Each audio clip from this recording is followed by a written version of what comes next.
welcome to ALifeReal. This is telling stories from the journey. I'm Darren Humphreys in Christchurch in New Zealand, and with me is my co-host Paul Boone from the United Kingdom. Good morning to you, Paul. Good morning, Darren. It's a delightful 2 a.m. in the morning. I'm looking forward to speaking to today's guest. But yeah, thanks, Darren, for having me back. It's always great to sit and have conversations. Paul, it's been a couple of weeks since we did that, and I just wanted to say how delighted I was to read some of the feedback that we've had with our most recent guest, with Tara Jo Birchall, and her sharing about her experience and her research into cure for Angelman syndrome, and also Pam Lyman's journey, and just about how real they were. And people seem to be really making those connections with people and what they've had to share, Paul. Yes, I agree with that, Darren. We've had some lovely feedback, some really worthy comments, I think, for us to take away about, how we go about through this process. But mainly, I think people have been inspired by, not just Terry Jo, who I thought was absolutely brilliant in terms of bringing her experience and, her willingness to take up the fight to cure Angelman syndrome and to have a positive impact on AS individuals' lives, but in terms of Pam's and hers wanting to impact the parents and carers and them signs and symbols of hope, but also in terms of Susan Salisbury and Rita, who've also shared some wonderful personal inspiring stories. And I think people now are really beginning to connect with what ALifeReal is about, and the stories and the messages that we're trying to put out there is that but we all have our challenges, we all have our hurdles, and each of us individually find our own ways of overcoming those hurdles. Some of them are about fighting the good fight, and some of them are about taking other people on those journeys with us. So the feedback we're getting from some of those videos and from the individuals and the wider community, I think, has been absolutely brilliant, Darren. That's great. Paul, you'd like to introduce our guest today then? Yes, absolutely. This person goes by the name of Chuckles, and Chuckles has agreed to share a journey with us. And she's originally from Portland, Oregon, currently lives in Charlotte in North Carolina, studied something called computers, and works for HP, which isn't a source company. I believe they have something to do with computers. She also likes to practice being what they call a sit-down comedian. I don't know, might need some elaboration on that one later, Darren. Speaks 2 languages, English and Spanglish. Her AS individual is a young man called Sean with UPD variant of Angelman syndrome. So Kathy, Chuckles Anderson the first, welcome to today's ALifeReal. Thank you so much. Was that intro okay? It was glorious. I am the first. Indeed. So thank you for joining us, Kathy. I know we've been intended to have you on the show for quite some time now. And for the want of scheduling and for whatever, we've struggled to get you on, and we've finally done it. So I'm really, really pleased you're here. So let's go straight off it and talk us through the diagnosis experience for yourself and for Sean. Tell us, what that was like for you and when the signs and symptoms first began to show themselves. Yeah. Well, I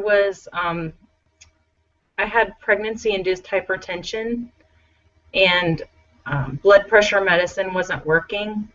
So Sean was delivered at 31 weeks, and therefore he was born premature.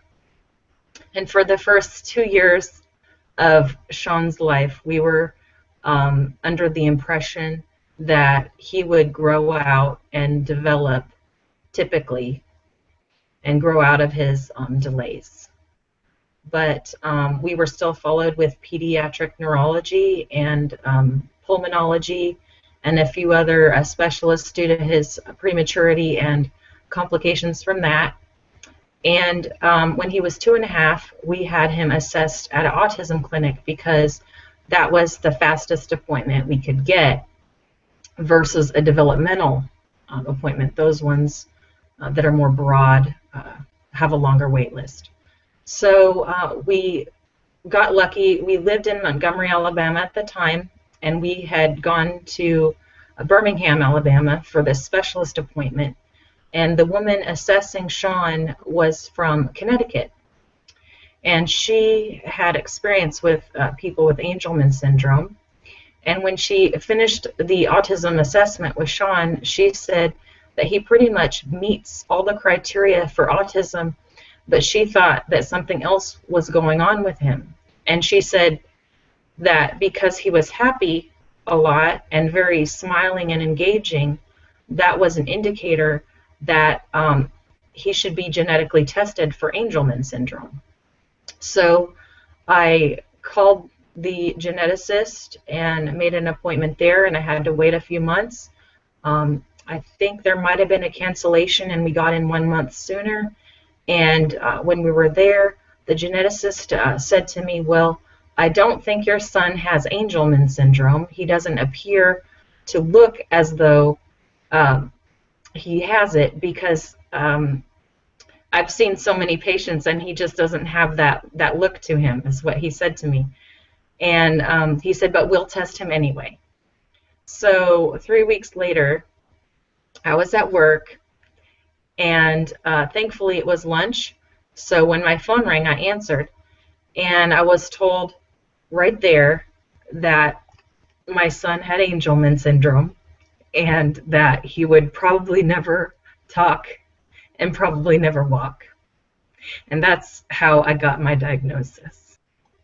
How did that, I mean, I can see quite now, it's replaying right now back to you, isn't it, right now? So talk me through those emotions, talk me through, you know, what impact that had on you and on your family at that point in time. You know, what were people like? Did they wrap themselves around you, or were people estranged by the diagnosis? What was it like for yourself and your family?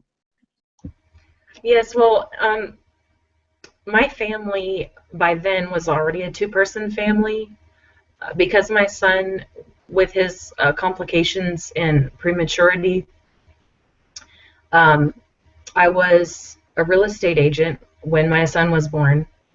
And because of all of his needs, I felt that I couldn't be someone else's real estate agent and also be my son's mother, because my son needed me more than other people did. And I felt that I couldn't be there for my clients if I was taking care of my son. So I quit doing that. And so I just felt that I had to be on my own in raising Sean, and I went back to work in the office, and I got the job with HP on the computers, or however it is that you said that.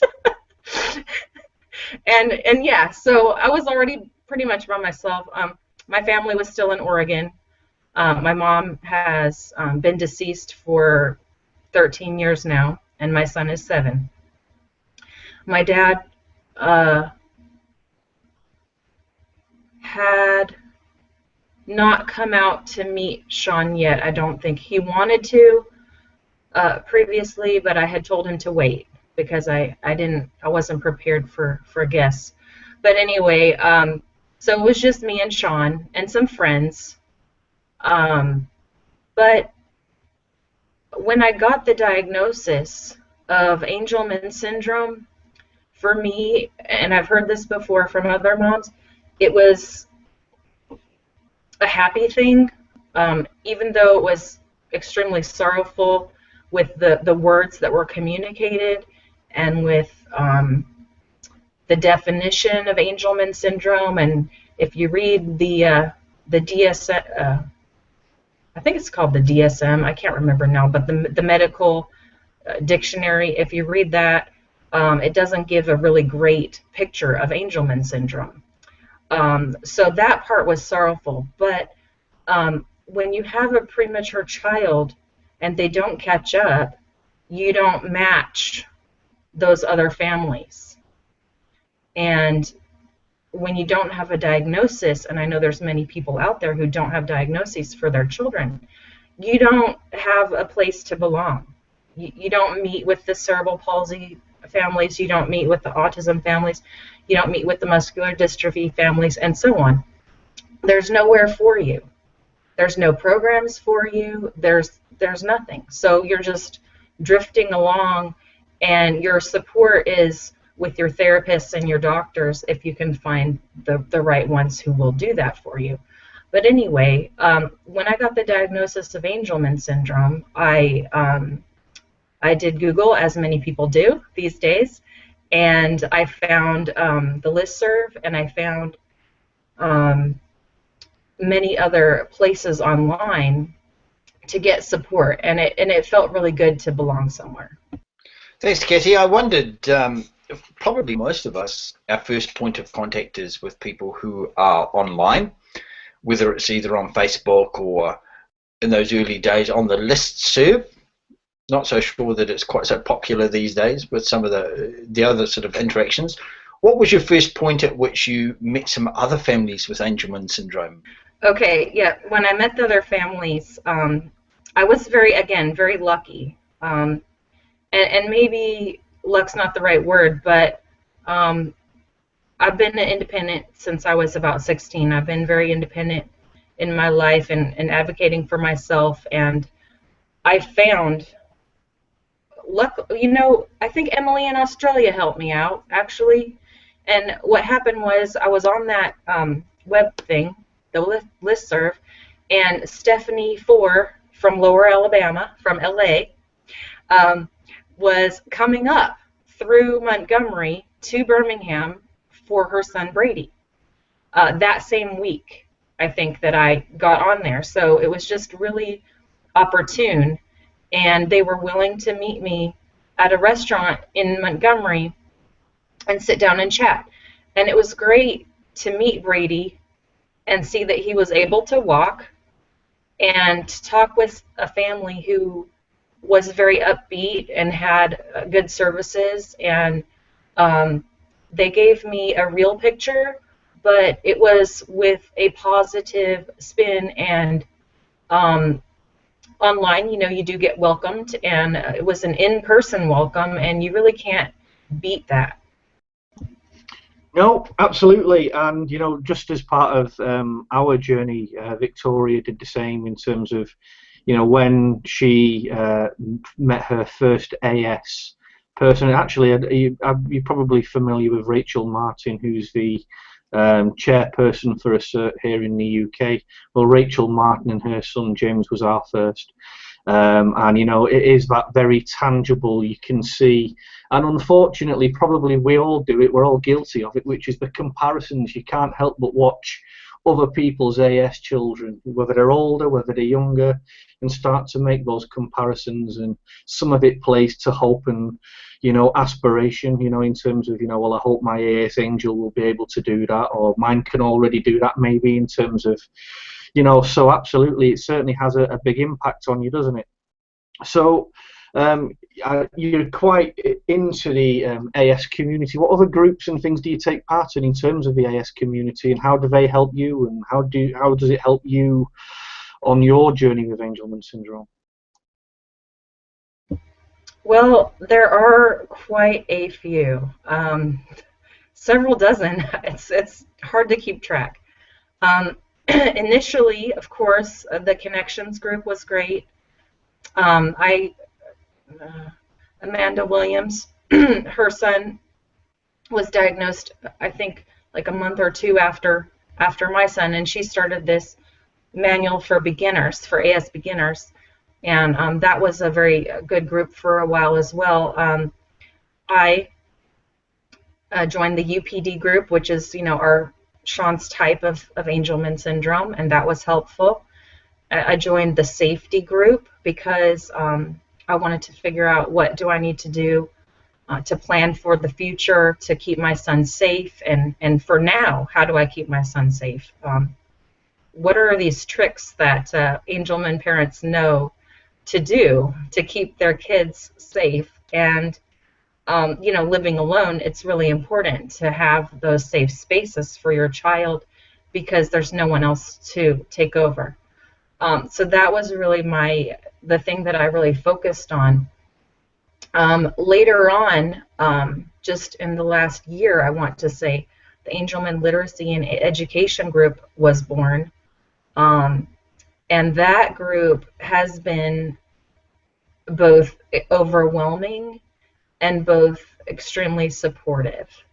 So that group of late is probably one of my favorites, along with the new ASF communication training series. Once I saw Mary Louise Bertram, and I learned of Linda Burkhart, and I saw their advice just over and over repeated, that our children can communicate, they are able, there are no prerequisites, and that flows over to anyone with a physical disability. There's no prerequisite for communication, and when you give a child verbal input, a typically developing child, after maybe about a year, they're able to say a couple words. And you don't expect them to say words after a week of verbal input. So that was just really pivotal and exciting to me as a newly diagnosed parent as well. It's really interesting, actually, that you mention, it came across to me very much as a timeline of groups, and I think that's very, very interesting. Is that I think what social media has done from, my first contact with Angelman syndrome in the community was via the web page, John Hannaford's web page. I wasn't on listserv, and that's where I met Darren. But actually, through the use of Facebook and Twitter, I think what it's shown is not just for a maturity within the community and the people and reaching out to people, but what it's actually done is brought that maturity in terms of sharing experience and knowledge, and actually giving you that touch point directly to the people who are leading some of these, these developments, these therapies, and as you say, education, learning, in the community. And it's a really, really interesting point. Because even today, my own partner and people here within the UK over the course of the last week have had the benefit of meeting with Mary Lou Bertram, and been going to the communication workshops which have been held here within the UK and Scotland. And she's been doing almost a micro tour.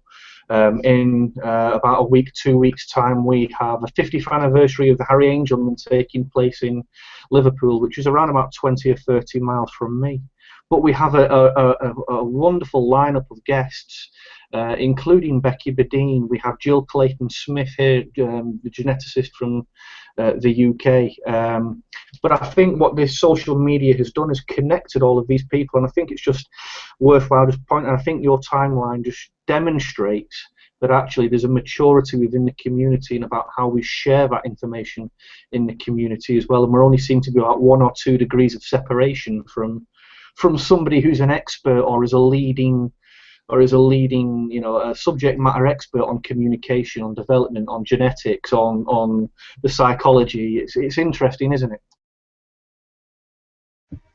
Yeah, I think it's fascinating. I've always liked having relationships with people from other countries, and I've worked with people from other countries face to face, and that was one group that I forgot to mention when we chose the day for celebrating International Angelman Day, February 15th. I was very much looking at the International Angelman groups and involved in talking with, her name escapes me, Sarah Rorty in Ireland, and her vision for her daughter and her community, and being an entrepreneur, and what she's doing there with her N17 beer brewery is just really, it puts me in awe.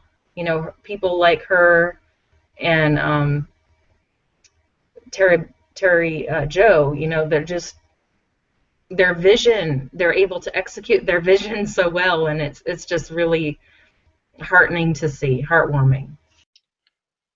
Is there then a vision that you have developed for yourself and Sean? I am a gambler. I am fully, I have all my cards on the cure to Angelman syndrome. I am extremely hopeful. I am extremely, that's where my face is at, that, and of course, God and Jesus. But my attention for Sean is to, this is an interesting thing you've asked me, because Paul was asking me earlier about my community and how was I supported when Sean was first diagnosed. And so I got the diagnosis, say, in October, and I didn't know about Angelman syndrome previous to that, and there was no Angelman Day, but there is a Rare Disease Day. So I said, well, for Rare Disease Day, I want to get some awareness in my community for these rare diseases. I had never heard of Angelman syndrome. I had never heard of many of these syndromes that now I'm intimately aware of. So I happened to know someone who worked for the paper, and he arranged an interview with a lady who does the health pages, the life column and the health pages for our newspaper. So she wanted to interview me, and I agreed, and she asked me about my son and how I felt, and honest to goodness, when I found out that he had Angelman syndrome, I kind of thought, my job is done, All I ever wanted for my child was happiness, because that's so hard to attain for many people. Happiness is just a constant challenge, a constant light at the end of the tunnel that they never reach. And Sean is already there. And I think anything aside from happiness for your children is really icing on the cake, because you just can't. How can you ask for more than that? You just want your kids to be happy. So that was step one. So that's done. Okay, well, he's not even 4 yet. What else can I do with his life? I want him to learn. I want him to show independence, express himself, and I want him to, contribute to society, because I think that also pushes your happiness along, being a contributing member of society. So again, with the cure, but until that cure happens, which I do firmly believe, not just pie in the sky, but with real facts, I firmly believe it will happen. But in the meantime, set him up for success. So give him the therapies that he needs, address his sensory needs, teach him the alphabet, teach him math, teach him reasoning skills. He already has troubleshooting down. Anything he wants that's attainable in the physical environment, he will find a way to get it, and he will find a way to facilitate that. If he can't get it himself, he'll get someone's attention, and he'll point, or he'll bring you over to whatever he needs, and he'll make his needs known. I do hear other parents say, I know what my son needs, or I know what my daughter needs, and I'm able to communicate with her or him without this communication system. And I'm just really analytical, and I just kind of feel like I don't want to assume that I know what my son needs. I want him to tell me what he needs. And I want him to be defiant. I want him to tell me he doesn't want to wear the blue shirt, he wants to wear the green one. I want him to tell me he doesn't want to play soccer, he wants to play football. Whatever it is that Sean wants, I want him to be able to communicate that and attain it to the best of his ability. I don't mean to say that I expect him to be a pro football player or a rock star like my favorite, Seth and Scott Avett, but maybe he could be a drummer. I think one of the points there, Kathy, and I think you make it really, really well, and I echo your thoughts as well, but I think maybe the word we're looking for there could potentially be individuality. You just want that person, and I'm going to go back and use one of Terry Joe's comments is, Angel syndrome doesn't, define the individual. It's the soul within the individual who's locked in by the Angelman syndrome, and that's coining Terry Joe's phrase. And for me, that was a new lens with which to look at Angelman syndrome. And I think, I actually tune into exactly what you're saying in terms of, every individual allowed to express themselves and, as you said, choose the red shirt because I don't want to wear the blue one, I don't want to wear the shorts, I want to wear the trousers. And I think it's fantastic, bringing that sense of independence into the conversation. So One of the topics that we spoke about before we went on air was about, independence, and I know we brought individuality into it. But if we can look at the independence side of things as well, in terms of the far-reaching goals, what are those far-reaching goals for yourself as well as for Sean? As maybe he hits 17, 18, what's the plans? Is he going to leave home? Is he going to stay with yourself? What does independence mean to you as a family right now? Well, you can't predict the future, but my plan for Sean is for him to live separate to me, like any adult does. They don't generally live with their parents. Now, when the economy goes bad, a lot of adults do move back home with their parents. When parents get older and Alzheimer's or conditions that render them unable to live independently, they move in with their children. But one of the reasons I moved to North Carolina from Alabama was because they have something called alternative family living. And what that is essentially is it's like a guardian situation for your child. So they're living in a different household. It's not a facility, it's a person's house. And these people are trained and paid caregivers for your child. And you interview them, you agree that they're appropriate, and they have that responsibility to care for your child. And that's my vision for Sean's future. Just being extremely vulnerable and honest with you, when Sean was 3, before I had his Angelman diagnosis, I was told he has albinism. He's basically legally blind. We don't know if it's going to correct itself because, again, with a condition like albinism, you can't predict the future. It might get better, it might get worse. It's hard to say. So with Sean being nonverbal, using a walker, and being considered legally blind, I looked at what's the best school for him. And thankfully in Alabama there is the Helen Keller School. And I sent him there for evaluation. They agreed to do a trial, and he actually lived away from home for 20 days, not in a row, but 20 days over a 35-day period. And they tested and evaluated him to see if he would respond in their environment and if they could teach him. So that was kind of a break for me, being a single mom without support. It was critical that I got that break, and I believe that was, I just want to call it divine intervention. I believe that God put us on that path and brought us to that opportunity. It didn't work out, and I think that that's great too.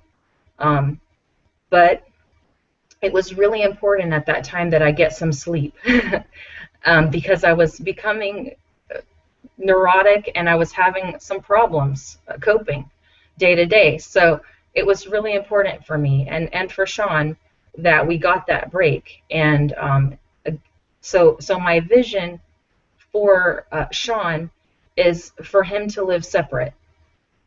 And I think even if he was a typical child, I might send him to ski school. I mean, I'm just one of those people. I like my career.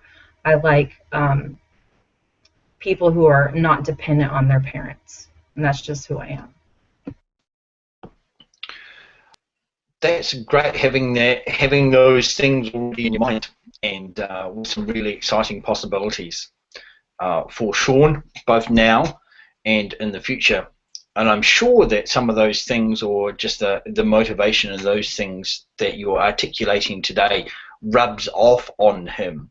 Have you talked to Sean about that vision and about what you hope for him? Yes and no, not directly, not a sit down, but I am careful what I say in front of Sean, and if it's positive, then I'll say it in front of him, and I do talk to him about growing and learning and being independent. I talked to him about being married and having a family, and I mean, that may or may not happen, but I do have comments. I throw comments in his direction about his future. I haven't said you're not going to live with mommy for the rest of your life. I haven't said that, but he's only 7, and I think that that's a scary thought for any 7-year-old. So I haven't really said that to him yet. For sure, I understand. You did mention on Facebook about, or you mentioned earlier in an earlier conversation about having attended a conference, Johnny and Friends. That would hint to me, and from some of your comments, that spirituality is really important in your life. Would you like to share something about your experience of Johnny and Friends and the importance of your relationship with God that you've referred to, both for yourself and for Sean as well? Yes, it is very important to me. Spirituality and God and having that faith is what carries me through day to day, and sometimes moment to moment. I alluded earlier to problems I was having from lack of sleep and not having support, and it's really difficult to live this life on your own. Facebook support only goes as far as your computer. It doesn't reach through yet. So when Sean was diagnosed with Angelman syndrome, it was just, okay, he's permanently like this. It's not something that he's just slow growing out of. He's going to be permanent. This is a genetic thing, and it's not going to go away until we have a cure. So that was really frustrating to know that there was not a cure on the quick horizon. And I knew Jesus, and I went to church as a young person. I volunteered with some churches as a young adult, and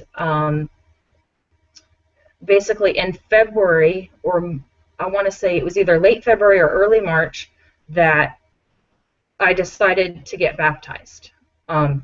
So I got baptized as an adult, even though I asked Jesus into my heart when I was 12. I didn't get baptized until I was 36. So that's a long time. And since getting baptized, I've just really put my focus on Jesus, and I lean on that, and I use that to not only cope with my own world, but also how I interact with others. And even when people say no, or they're rude to me, or they don't do what I think they need to do, then I offer them that same grace and respect that I want them to give me when, I might be having a bad moment here and there. But Johnny and Friends, I first heard about them shortly after Sean was diagnosed with Angelman syndrome, and I was trying to find a daycare in Montgomery that could support Sean, because he's 4 years old at this time, and when you're 4 years old, they don't have the changing tables in the preschool classrooms. They usually only have one teacher because they don't have maybe 24 students, and if there's no second teacher, they can't leave the room to change him. So I was having a lot of trouble finding a daycare in the entire city, which is the capital of Alabama. There just wasn't one. And I went to this college and I said, hey, you guys have a developmental preschool. I think my son should be able to come here. And they said, no, he can't. And they gave me all these reasons why. And the lady said to me, have you heard of Johnny and Friends? You need to go to a family retreat. You need to get connected with her disability ministry, and maybe, they can help you. And that's when I first heard about it, when he was 4. But I didn't make it to a Johnny Friends retreat until he was just before his 6th birthday last year. And that was just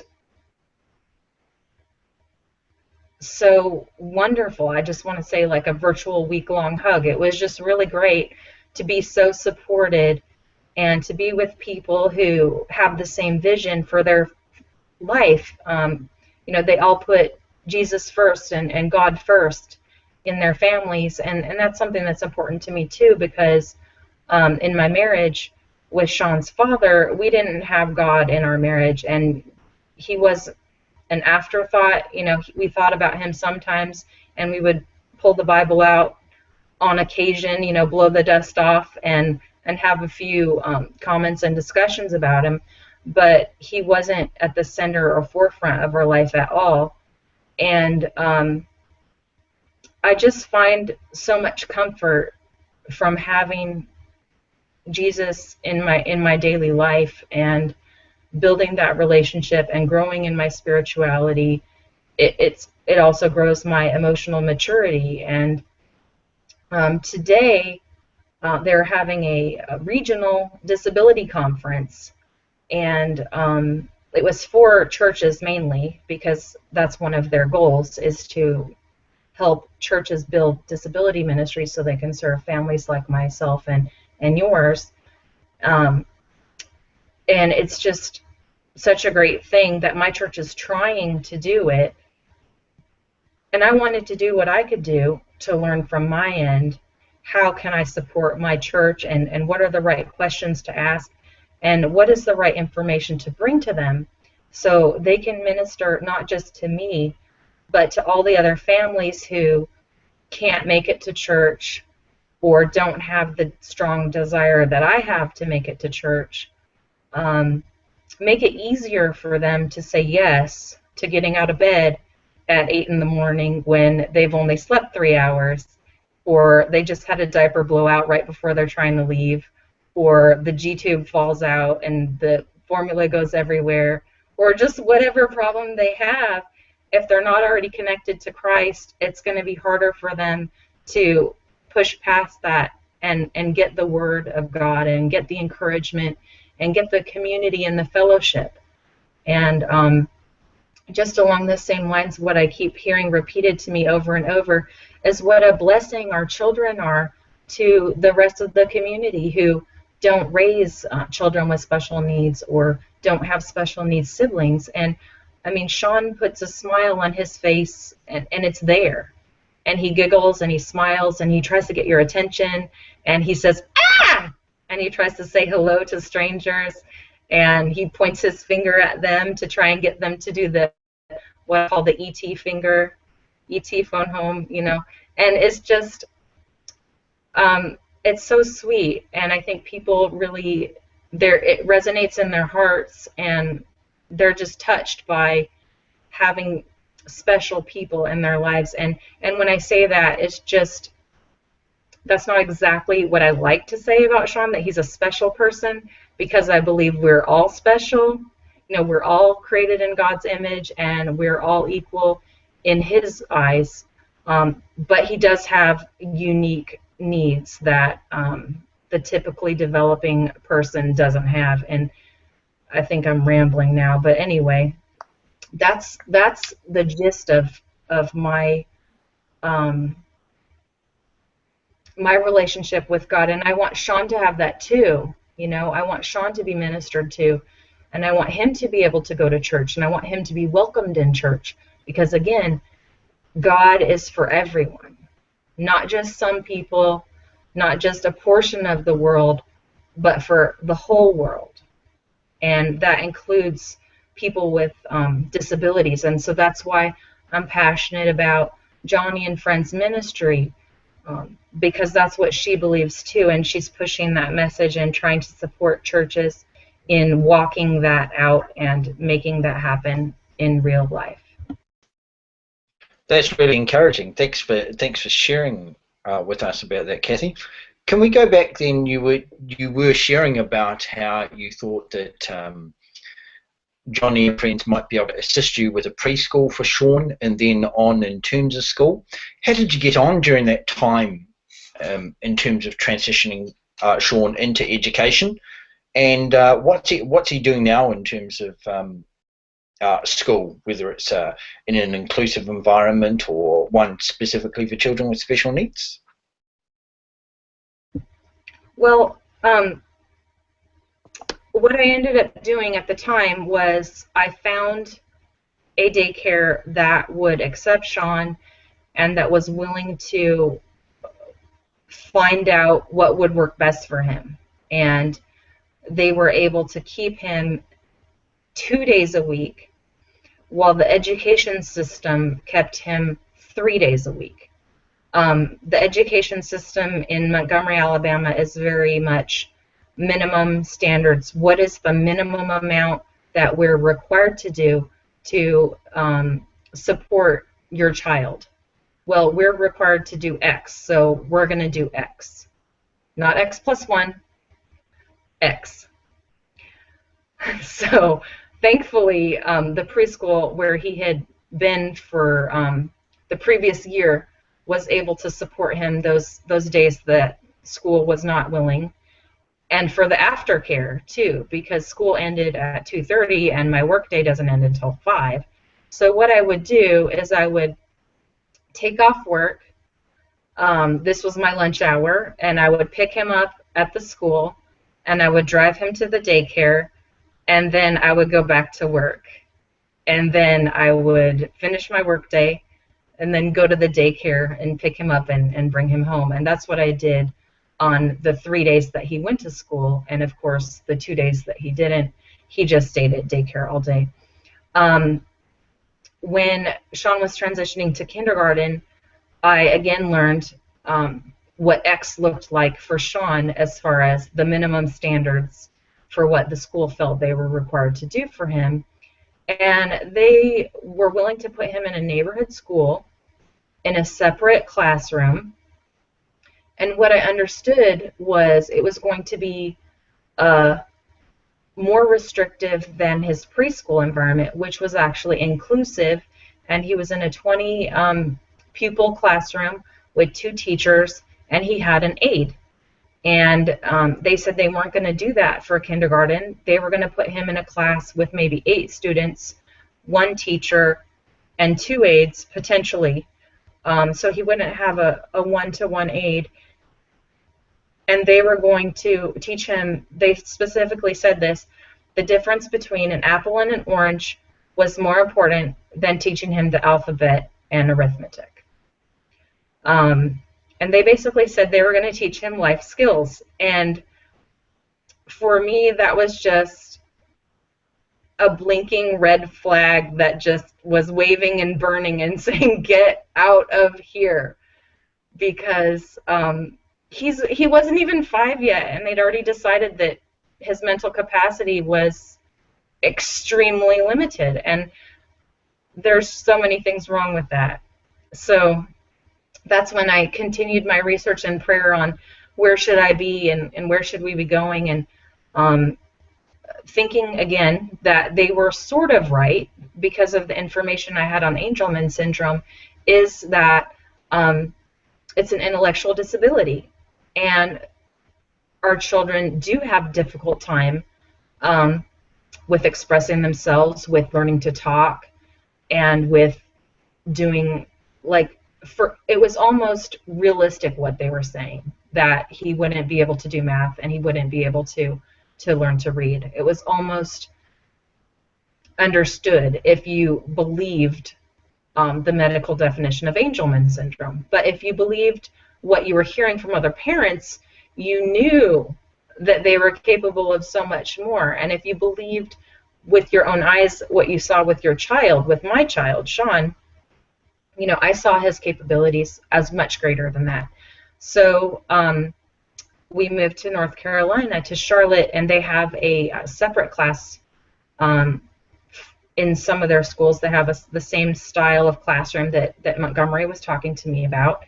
They also have a completely separate school for children with multiple disabilities. And I knew some parents who had kids with Angelman syndrome that were attending this special school, and it's called the Metro School.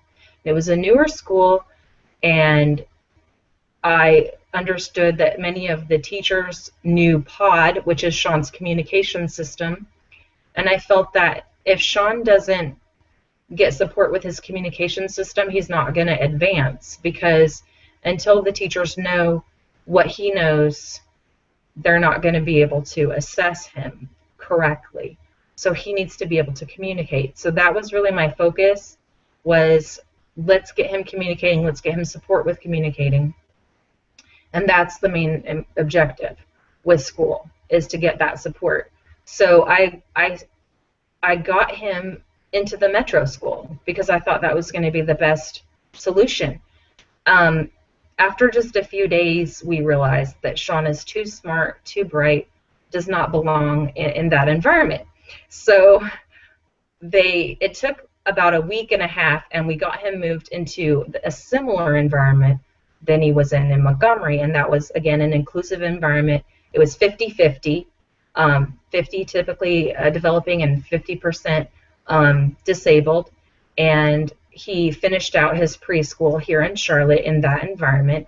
And what they determined from that short amount of time was that he would be best placed in a separate classroom in his neighborhood school.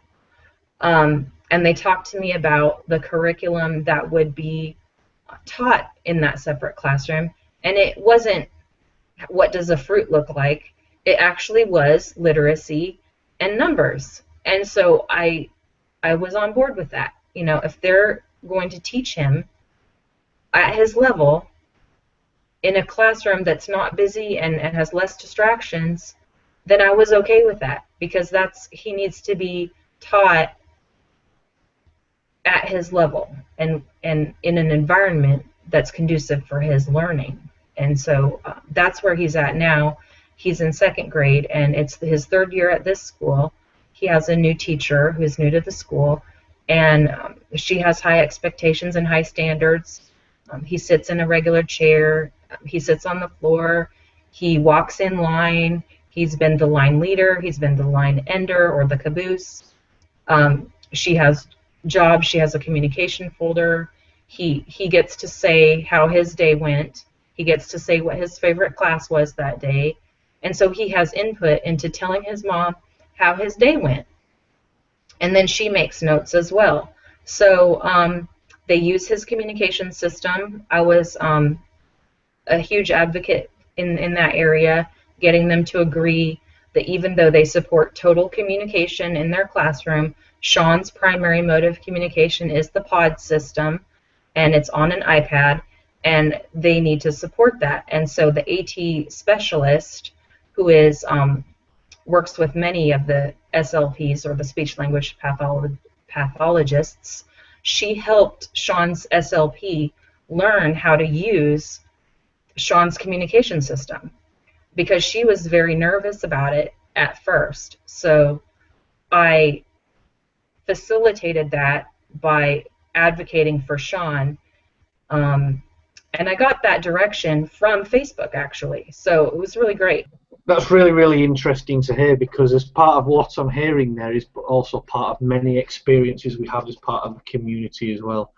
And I'll have to just go back in your journey as well as part of our journey as well, is that we have to go through these tranches of educating people and telling people and re-educating people over and over and over again about the abilities and the capacities that our angels actually have, versus that medical diagnosis book that they all open up and it gives them the stare, well, they can't do this and they can't do that and they can't do the other. And then suddenly a parent turns up and says, well, I'll tell you what, we've got this pod, we've got the communications, we have sign, we have Makaton, we have all of these things. And for parents, we go through this journey over and over again, every new semester, every new year, you know, for all the new professionals that walk in and then waltz off out through their lives. It happens time and time and time again. And so really this leads me now to 2 questions. The first one is, what is it that maybe the professionals, or that maybe we parents can do better in terms of being not consistent, because I think we as parents are maybe always consistent, but what can the professionals do, be it medical or education professionals, do to be better? But also a Disability Act, you know, what are your thoughts and feelings on that as well? I think a lot of that has to do with what century are we living in. and what speed is information moving. You know, when I was extremely frustrated way back in Montgomery, Alabama, I was like, okay, the world is not flat. The world is not flat. It's round. We live on a globe, and that's kind of how I feel with professionals. You know, if we got our degrees 20 years ago, the chances are that there's new information out there. And I know that with educators and therapists, there are continuing education requirements. But maybe what, as a community, we can do to support them is continue to put classes out there in those, I just want to say, alleys. I mean, I don't know how they find out about these CE courses, and maybe there's different categories, because as a real estate agent, you have continuing education as well, and one of them that's required is ethics, and another one that's required is risk management. And maybe if we required the teachers to have a certain category of CE, such as what's the latest and greatest thing, you must learn at least one thing that came out in the last 2 years, or you have to have at least, 3 units in special needs or diversity of some kind, such as learning Spanglish, which my definition of Spanglish, Paul was asking me about this earlier. It's just speaking English and Spanish together, and just every once in a while saying, hola instead of hello, and just making up words, just being silly. But yeah, so that's what I think for teachers and therapists. And I don't really mean to be rude or closed-minded with the professionals that are out there doing the job, because they do have a really big job. And I think administration could really support them. I think that if our public system took a little note from the private system as far as company culture and how do you motivate your employees, and the fact that management really is there to serve the employees and provide for the employees, then administration in schools would look a lot different, and it would actually support learning and support innovation in the education world. One of the things I wanted to ask you about, Kathy, was talking about Sean in his mobility. You talked about him standing in line, being at the front of the line and being the caboose at the back. Was that something that you took some particular therapy with Sean to do in terms of his mobility? Or was it something that naturally developed and was more delayed? Yeah, I'm glad you asked me about that, because I wanted to go back to his diagnosis, and I was told, again, on that phone call with the doctor, Sean will probably never walk independently, and he'll never talk. Well, within a year of that diagnosis, which is when he had just turned 3, before he turned 4, he walked independently, and he spoke a few words. So thankfully, I didn't have to wait years to find out that doctor was so wrong. It was just immediately revealed that Angelman syndrome is very individual, and that Sean, he started having seizures when he was 3, but they weren't severe. And I think that really plays a huge factor in ability, physical ability, not mental ability, but physical ability and demonstration of ability. If you're having a seizure, it's going to be hard to do anything besides have that seizure. So that's just self-evident. But with regards to Sean's physical ability, to be honest, again, single mom, very overwhelmed. Physical therapy was the easiest for me to implement in our daily lives. what I would do when I got home from work is I would get Sean's gait trainer out, or I would get his tricycle out, and we would go around the block. Or we would, if he was on his tricycle, we would go around several blocks. And we would go for a walk.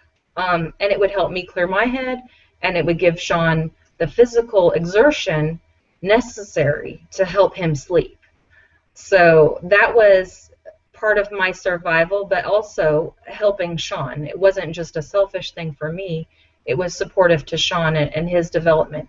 And, you know, even though a single mom, working mom, sole provider, I took time out of my work, out of my paycheck, to give Sean the opportunities that he needed, that was approved by our medical insurance, to be in front of those therapists. And we went to OT weekly, we went to PT weekly, we went to speech every other week, because it was a long drive. It was basically all day long. I took the day off of work when we went to speech.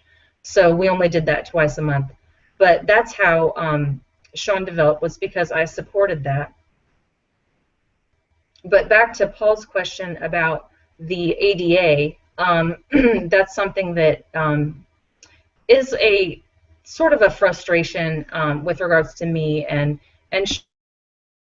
Sean, and getting from those daycares. It just felt just against American policy. We have this thing called the Americans with Disabilities Act, and it says that it prohibits discrimination and it ensures equal opportunity for persons with disabilities in employment, state and local government services, public accommodations, commercial facilities, and transportation. So they're supposed to support your child and your person, whether you're an adult or a minor. They're supposed to provide the services that you require. And there's places like the YMCA. When I first moved to Charlotte, I didn't know where Sean was going to spend the summer.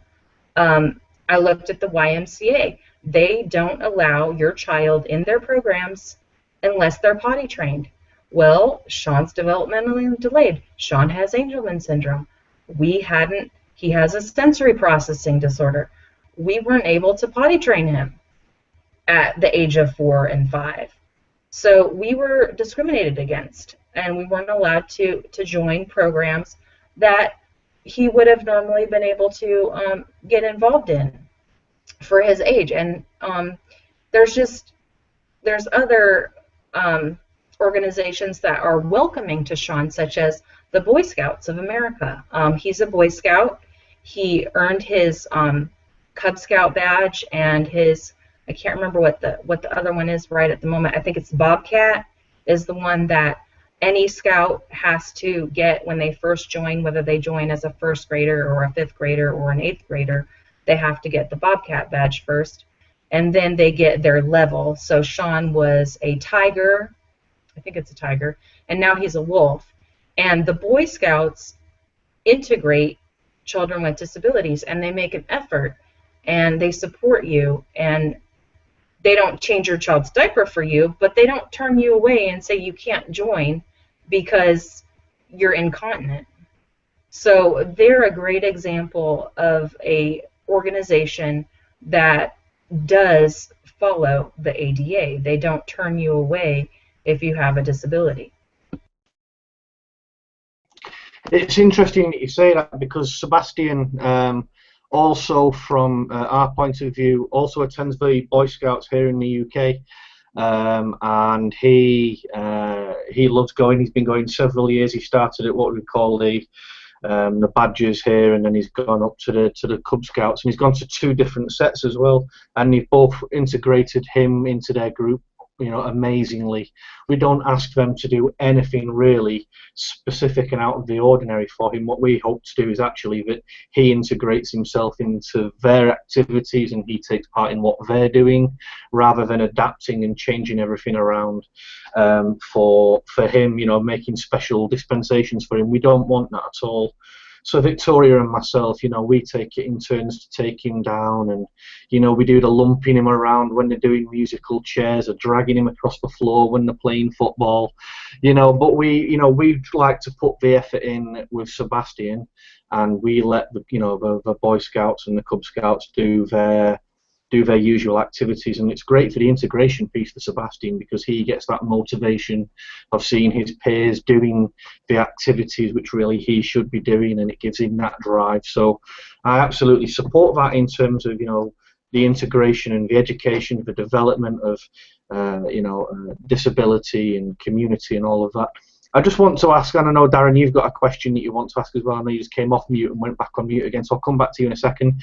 But there's a lot, we're talking a lot about Sean and about Sean's activities and the future for Sean. Just very briefly, I don't want to say very briefly, take as long as you like, but what does the future hold for Kathy?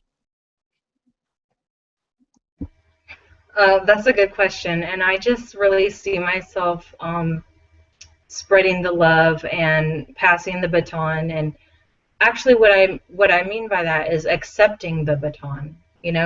There's parents ahead of me whose children have grown, and they've fought the fight and survived. I'm not going to say won, but they fought the fight and survived to tell the tale. And I want to do that for other parents coming forward, and I want to really fill the gap that I've fallen into as a single mom, as a single parent, as a parent to a disabled child. We get told no a lot, and I want to be a yes person. I want to be someone that can find that person who's not asking for help and tell them, you need help, whether you recognize it or you don't, or whether you're willing to ask or you're too shy or you feel not worthy. You are worthy. You are loved, and I'm here to serve you. So what do you need? And I want to be that yes person. But right now I have to take care of myself and Sean and kind of do the daily grind and just plan for that future time when I'm able to serve others in a larger capacity. And that's the future for Kathy. Hopefully I'll find a Mr. Chuckles at some point, and he'll be the yes man, and we'll be the yes team. Kathy, I wondered, when you were talking about communication, and I know there's a question that Paul asks every time about the just some preparation about thinking back about what you would tell yourself some time ago, but I wondered what was the most surprising thing that Sean has communicated with you in terms of pod, or in terms of some of those communication things? Was there something in which, something specifically that really wowed you? Well, the really awesome thing about Sean is that he's able to say some words, and he has said mom on occasion. And that's really just sweet to know that your child needs you and can call your name. And that was really sweet and moving. But more recently, we were at Boy Scouts at one of the events that they have called the Rain Gutter Regatta, and I don't know if they have that there, but basically it's the thing that on the end of your roof, it's called a gutter, and it catches the rain and the leaves and whatnot. So they have these fake ones, and they're inflatable, and you race wooden boats along these water channels, and whichever one reaches the end first is the winner. And so there's a bracket and whatever. So we were at this Rain Gutter Regatta, and we were sitting on the sidelines at lunch, and Sean, I looked down, and Sean had a message on his pod. And what he had written was, "Let's go visit Aid Lori, Sean." And so he was telling me while we were at Boy Scouts that he wanted to go visit his Aid Lori. And I just love that, because it wasn't topical, but it was his expression, and it was complicated. It was a full sentence, and he had to touch multiple screens to get there. And that made me very proud that he communicated that, and I had to tell him no. And that was difficult, because, you know, Angelman parents, as we know, very hard to get our children to communicate, and we want to reward them with all those yeses when they do communicate. So that was a challenge, but I just told him, I said, yes, it'd be great to visit Lori, but we're going to have to wait on that because she's busy today, and we're here at Boy Scouts. No, I think that's awesome, you know, and the fact that you actually said no, it breaks my heart, I've got to say. I would have drove straight over there, you know. Heartbreaking. We've actually, while Mary Lou's been in the UK doing these sessions, networking essentially, and communicating about pod and communication, I rather cheekily put a status on the Assert webpage, tagged Mary Lou in there, saying, you know, doing a ALiFeReal interview with us, and I'm sure there are many viewers of ALiFeReal who would really, really like to see and hear what Mary Lou has to say, and give her a broader canvas, shall we say. So, you know, for yourself and for anybody else out there who wants to hear from Mary Lou, don't tell us, get Mary Lou to respond, and, you know, let's get Mary Lou on the show. And the same goes for Reggie Ham as well. We've had lots of people suggesting Reggie Ham. We want to hear from Reggie Ham. So if you know Reggie Ham, please, please, please reach out to Reggie and tell him to be a part of this. It's really, really special what we're doing here. So other than that plug there, just to mention that, you know, those are some really key people that we'd like to see on the show, as well as many, many others. As Darren's already referenced, I have a usual question, which is, if you go back 10 years, you know, from now, what would you tell yourself about your journey and about your experiences? And if you could give us three pieces of advice for new people who've just recently had a diagnosis, or maybe you're just going through that diagnosis process and have stumbled across this video, what would your advice be to those people? I would say, don't be anxious, be patient, be kind to yourself. One of the main messages from the Bible is love your neighbor as yourself, and that means you love yourself in order to love your neighbor as yourself.